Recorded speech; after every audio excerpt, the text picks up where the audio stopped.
Atos dos Apóstolos, capítulo 8, verso 26, a palavra de Deus diz assim: E o anjo do Senhor falou a Filipe, dizendo: Levanta-te e vai para a banda do sul, ao caminho que desce de Jerusalém para Gaza, que está deserto. E levantou-se e foi. E eis que um homem etíope, eunuco, mordomo-mor de Candace, rainha dos etíopes, o qual era superintendente de todos os seus tesouros e tinha ido a Jerusalém para adoração, regressava e, assentado no seu carro, lia o profeta Isaías. E disse o Espírito a Filipe: Chega-te, ajunta-te a esse carro. E correndo Filipe, ouviu o que lia o profeta Isaías e disse: Entendes tu o que lês? E ele de dentro do carro respondeu: Como poderei entender se alguém não me ensinar? E rogou a Filipe que subisse e com ele se assentasse. E o lugar da escritura que lia em Isaías era esse: Foi levado como a ovelha para o matadouro, e como está mudo o cordeiro diante daquele que o tosquia, assim não abriu a sua boca. Na sua humilhação foi tirado o seu julgamento. E quem contará a sua geração? Porque a sua vida é tirada da terra. E respondendo o eunuco a Filipe, disse: Rogo-te, de quem diz isso o profeta? De si mesmo ou de algum outro? Então Filipe, abrindo a boca, começando nessa escritura, lhe anunciou a Jesus. Indo eles caminhando, chegaram ao pé de alguma água, e disse o eunuco: Eis aqui água, que impede que eu seja batizado? E disse Filipe: É lícito, se crês de todo o coração. E respondendo ele disse: Creio que Jesus Cristo é o Filho de Deus. E mandou parar o carro e desceram ambos à água, tanto Filipe como o eunuco, e o batizou. E quando saíram da água, o Espírito do Senhor arrebatou a Filipe e não o viu mais, o eunuco. E jubiloso continuou o seu caminho. E Filipe apareceu em Azoto, e indo, anunciava o evangelho em todas as cidades até que chegou a Cesareia. Amém. Agora vá, por favor, para a carta do Tiago, capítulo 2, verso 18 e 19. Mas dirá alguém: Tu tens a fé e eu tenho as obras. Mostra-me a tua fé sem obras, e eu te mostrarei a minha fé pelas minhas obras. Tu crês que há um só Deus? Fazes bem. Também os demônios o creem e estremecem.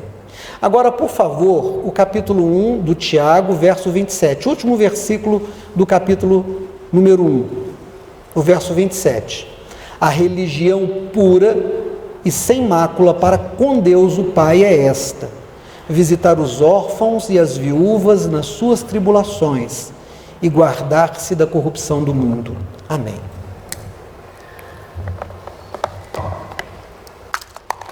Queridos, nós temos dois textos que se complementam.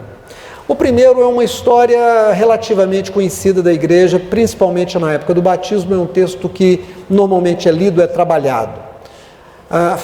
Filipe é um apóstolo de Jesus. Em outro texto diz que esse homem tinha algumas filhas que profetizavam. Ele e a sua casa serviam ao Senhor. E no serviço do Senhor, o Espírito Santo diz a ele: Deixa tudo que você está fazendo e fica à beira da estrada que desce de Jerusalém para Gaza, de Gaza para Jerusalém. E ele fica ali de guarda. E de repente vem uma carruagem e o Espírito diz a ele: Anda junto com essa carruagem. E ele ouve que dentro da carruagem tem um homem que lê em voz alta um dos textos de Isaías, Isaías o profeta. O capítulo 53, para ser exato, que fala de Jesus. Como uma ovelha muda foi levada diante dos seus tosqueadores e não abriu a sua boca. Homem de dores, que sabe o que é trabalho, injustiçado, lhe foi negado a justiça, ele foi morto pelos nossos pecados, traspassado pelas nossas enfermidades. Deus fez cair sobre ele o pecado de nós todos. Quando ele, lendo isso em voz alta, tentando entender, e não sabia se o profeta falava de si mesmo ou falava de outra pessoa, então nesse instante, Filipe, que caminha ao lado daquela carruagem, que corre ao lado daquela carruagem, faz uma pergunta, diz: estou te ouvindo, você sabe o que você está lendo? E ele dá uma resposta bastante objetiva. Ele diz: como é que eu vou entender se eu não tenho quem me ensine, quem me explique? Você entende? E Filipe disse: claro que eu entendo. Então ele disse: sobe ao carro, vem e me explica. E começando nessa escritura, diz esse texto que nós lemos, o Filipe começa a explicar para ele que o profeta falava de Jesus. Então eu preciso explicar como raiz de uma terra seca. Tem uma amiga nossa que hoje, amiga minha, ela é de Fortaleza. A família dela passou por uma grande seca há muitos anos atrás, não os pais dela, anteriores aos pais dela, uma época em que as pessoas chegavam ao canibalismo, tamanha fome, já não existia bichinhos, não tinha água em lugar nenhum, nem as plantas que guardam água tinham água, a terra fica ressecada, não nasce nada.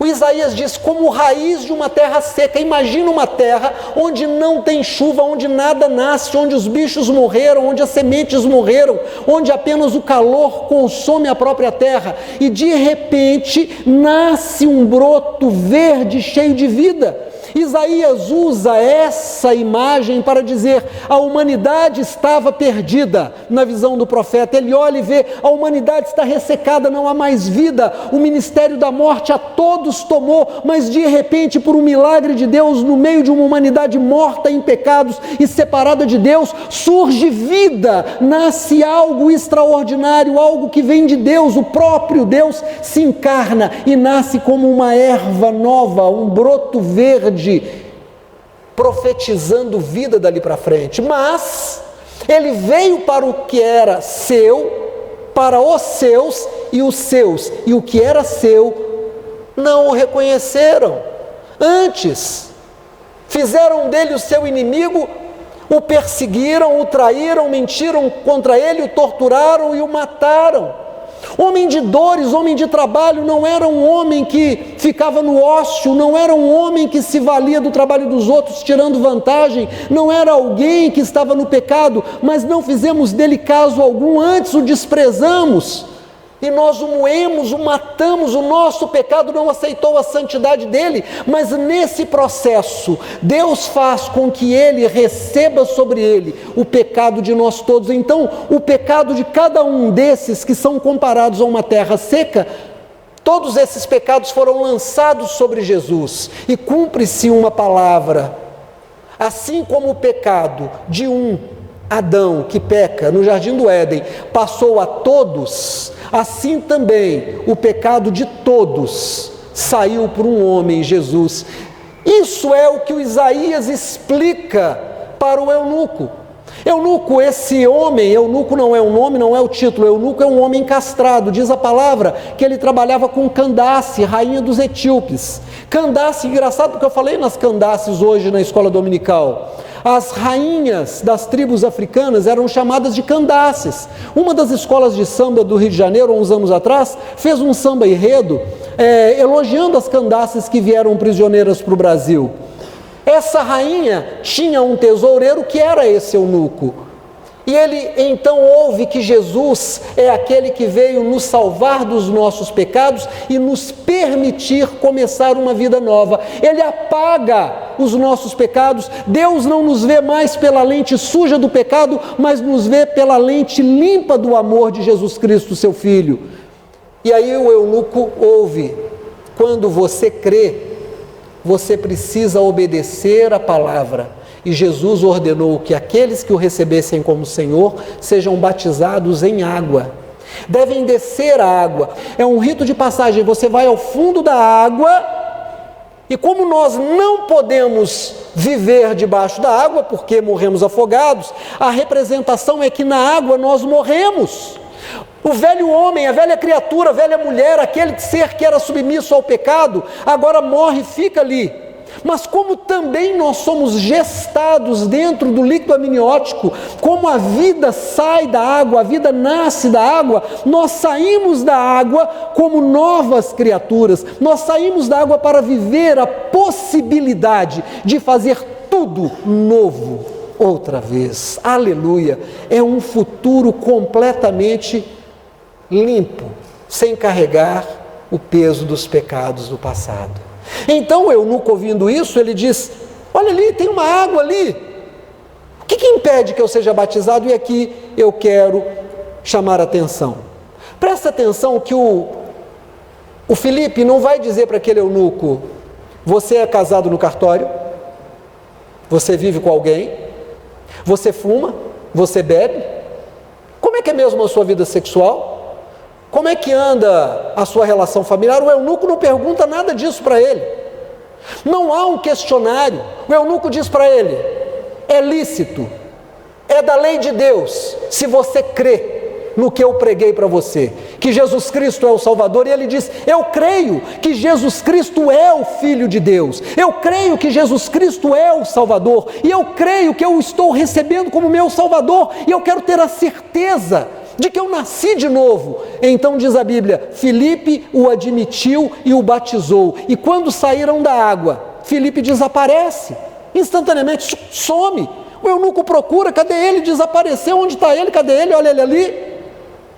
Não, ele não estava ali, ele sumiu. Ele apareceu em uma cidade a mais ou menos 20 quilômetros de distância, em Azoto.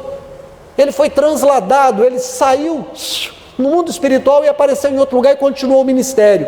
Deus tinha um plano numa única vida. Irmãos, Deus ama a humanidade, mas Deus ama cada pessoa. Você é uma receita única. Deus olha a humanidade de 7 bilhões de pessoas vivas hoje na Terra e de bilhões que já passaram e que ainda estão por nascer outros tantos, mas Deus vê cada um como único. Não existe ninguém igual a você. Não existe outra pessoa que se pareça com você. 2 gêmeos univitelinos não são iguais, são parecidos, mas não são iguais. São pessoas distintas diante de Deus. Deus leva Filipe para trabalhar com aquele homem. Aquele homem agora era tudo para Deus e ele nasceu de novo. Mas a pergunta trouxe uma resposta: é lícito se você crê. Alguém vai dizer: eu creio. E aí eu preciso fazer a distinção entre o que é crer, o que é crer e o que é crer. Crer por apenas acreditar é o que muita gente faz. Eu acredito em Jesus como um personagem histórico. Eu acredito em Jesus como um ícone religioso. Eu acredito em Jesus como um personagem importante na história da humanidade. Eu acredito em Jesus como Filho de Deus. Eu acredito em Jesus como mais um avatar da manifestação de Deus, mas não muda a vida da pessoa. Ela continua ainda debaixo do poder do álcool, ela continua ainda debaixo do poder das drogas, ela continua ainda submisso à promiscuidade, ela continua mentindo para si, mentindo para os outros, continua muitas vezes com todos os problemas que ela sempre teve. Essa fé não muda a vida da pessoa. E aí nós fomos para o Tiago, e o Tiago diz claramente: ora, a fé sem obras é morta. Então crer, mas essa fé, esse crer, não produz vida, não produz uma mudança, não serve para nada. O Tiago vai dizer: eu com a minha fé, com as minhas obras, posso mostrar que eu tenho fé. Você só com a fé não me mostra obra nenhuma. O que mudou a sua vida? O que você tem feito? Você diz que tem fé, mas nada, sua vida não mudou. Essa fé é uma fé estéril, é uma fé que não serve para nada. O segundo tipo de fé, o próprio Tiago vai dizer assim: tu crês, fazes bem, até os demônios creem e tremem. Opa, tem um tipo de fé que até demônio tem, que até o diabo tem. Ele conhece a Deus, ele crê como o primeiro crê, mas ele treme diante de Deus, ele tem medo. Gente, é impressionante como tem gente desafiando a Deus. É impressionante como tem gente hoje esquecendo os princípios fundamentais da fé. Como pode um cristão esquecer os princípios da fé, se dizer cristão e não temer a mão de Deus sobre ele? Os demônios creem e tremem. E aí nós somos para outro texto que fala do que é crer com uma fé sadia. A verdadeira religião para com Deus e Pai é esta: lembrar dos órfãos, das viúvas.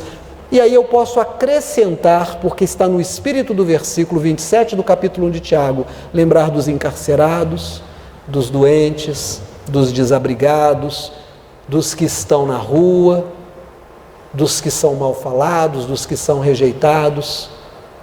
Lembrar dessas pessoas e tratá-las. Irmãos, Jesus, sendo o Rei dos Reis, não nasceu num palácio, nasceu na rua, foi indigente. Jesus, sendo todo-poderoso, podendo pedir ao Pai que lhe mandasse 12 legiões de anjos para abater aqueles que vinham prendê-lo. Repreendeu Pedro quando Pedro sacou de uma espada para enfrentar aqueles que vinham prendê-lo. Como pode um cristão não perceber o nível de pobreza que nós estamos encontrando todo dia nas ruas? Como pode um cristão não se preocupar com o número de pessoas doentes? Como pode um cristão não ter compaixão pelos que estão presos? Como pode ter alguém que não tem mais a sua humanidade, não sente mais dor no coração quando vê alguém em sofrimento? A verdadeira religião para com Deus é aquela que produz uma fé que transforma a sua vida e faz você servir ao próximo. Uma fé que não produz em você o desejo de fazer um mundo melhor. Não é uma fé verdadeira, não é uma fé que vem de Deus. Vocês que vão se batizar, o que é que Deus espera? Tatá até me fez essa pergunta hoje, né? Pastor, como é a vida depois do batismo? É uma vida com coerência com os princípios da palavra de Deus. É uma vida que te transforma numa pessoa que sente o que Jesus sente, pelos menores, pelos mais fracos, que faz com que você se transforme numa pessoa melhor a cada dia. Não precisa ser perfeita, mas melhor a cada dia, até que a perfeição seja alcançada lá com Jesus. Amém? Vamos ficar de pé?